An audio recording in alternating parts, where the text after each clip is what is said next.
Hey hello everyone, welcome to back my YouTube channel. तो guys, जब भी आपका एग रप्चर हो जाता है, अब उसके बाद आपको प्रेगनेंसी के लिए ट्राई करना है, तो आपको जो इंटरकोर्स है, रिलेशन जो है, कितने दिन तक बनाना चाहिए ताकि आपकी प्रेगनेंसी कंसीव होने में आसानी हो सके। अब कई सारी पेशेंट्स का ये सवाल होता है कि अब एग रप्चर होने के बाद कितने दिन तक उनको ट्राई करना चाहिए प्रेगनेंसी के लिए, और कब जाके आपको स्टॉप करना चाहिए ताकि फिर आपकी प्रेगनेंसी में डिस्टर्बेंस ना आए। अब कई सारे पेशेंट्स ऐसे भी होते हैं जो अब प्रेगनेंसी के लिए ट्राई कर रहे हैं, तो फिर वो पीरियड के बाद से स्टार्ट कर देते हैं ट्राई करना प्रेगनेंसी के लिए, और जब तक नेक्स्ट पीरियड नहीं आ जाता उनका तब तक ट्राई ही करते रहते हैं, बिल्कुल स्टॉप नहीं करते हैं इंटरकोर्स। तो ये कहीं ना कहीं गलत है बिल्कुल, क्योंकि इन सारी चीज़ों से आपका अगर इम्प्लांटेशन हुआ है, एम्ब्रियो वहाँ पे चिपका है, तो वहाँ पे कॉन्ट्रैक्शन पैदा हो सकते हैं और आपका जो इम्प्लांटेशन हो चुका है वो फेल भी हो सकता है। यानी कि आपको समझ में नहीं आएगा, लेकिन एम्ब्रियो चिपका हुआ भी आपके पीरियड के साथ ही निकल जाता है वहाँ पे, मेंसेस के साथ ही। तो कहीं ना कहीं आपके समझ में नहीं आता है, क्योंकि वो मेंसेस के साथ ही निकलता है। तो प्रेगनेंसी एक्चुअली रुकी थी या नहीं, ये चीज़ आपको नहीं समझ आती है।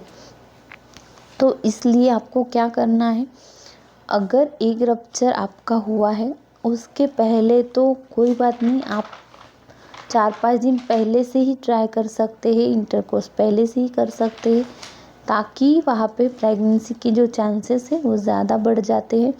क्योंकि अगर एग जब भी रप्चर हो जाएगा और स्पर्म वहाँ पे पहले से ही अवेलेबल है, तो फिर प्रेगनेंसी कंसीव होने में वहाँ पे आसानी हो जाएगी। लेकिन एग रप्चर होने के बाद से आप ट्राई कर रहे हो, तो आपको ज़्यादा से ज़्यादा 5 दिन तक ही ट्राई करना है, उससे ज़्यादा नहीं करना है। एग रप्चर होने के बाद आपको 4 से 5 दिन ही आपको ट्राई करना है, उससे ज़्यादा नहीं करना है। 1 वीक के बाद आपको बिल्कुल स्टॉप करना है, क्योंकि अब आपका जब पीरियड आएगा तो उसमें आपके 4 डेज़, किसी किसी के 6, किसी किसी के 7 डेज़ तक पीरियड चलता है, तो वो 1 वीक हो जाता है। और नेक्स्ट वीक जो होता है, उसका अगला वीक, उसमें आपका ओव्यूलेशन, एग रप्चर कभी भी होता है वो वीक होता है। और उसका जो अगला वीक होता है, थर्ड वाला वीक, तो उसमें आपको स्टॉप कर देना है इंटरकोर्स करना।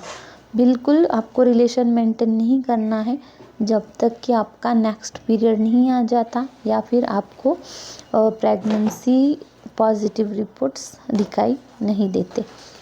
इस तरीके से इन 2 चीज़ों में कोई भी एक, जब तक आपको रिज़ल्ट सामने नहीं आता तब तक आपको इंटरकोर्स बिल्कुल नहीं करना चाहिए। क्योंकि यही आपकी प्रेगनेंसी अगर रुकी है तो वो सेफ़ रहेगी, ग्रो करेगी, और नहीं भी रुकी है तो भी फिर आपको अर्ली मेंसेस की जो प्रॉब्लम है वो नहीं होगी। क्योंकि अगर कॉन्ट्रैक्शन वहाँ पे पैदा हो गए तो आपको डेट से पहले ही पीरियड भी आ सकता है।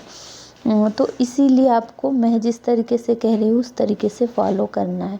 एग रप्चर होने के पहले से आप ट्राई कर सकते हैं, लेकिन बाद में से आपको लिमिटेशंस रखना बहुत ज़रूरी है। तो आई होप कि आपको ये सारी चीज़ें डिटेल्स में समझ आई। एग रप्चर होने के बाद प्रेगनेंसी के लिए कितने दिन आपको रिलेशन मेंटेन करना चाहिए। वीडियो इन्फॉर्मेटिव लगी, पसंद आई तो प्लीज़ लाइक करना है। चैनल को पहली बार देखा है तो सब्सक्राइब ज़रूर करना है। कुछ भी कन्फ्यूजन है तो आप कमेंट द्वारा ज़रूर पूछ सकते हैं, मैं आपका आंसर ज़रूर करूँगी।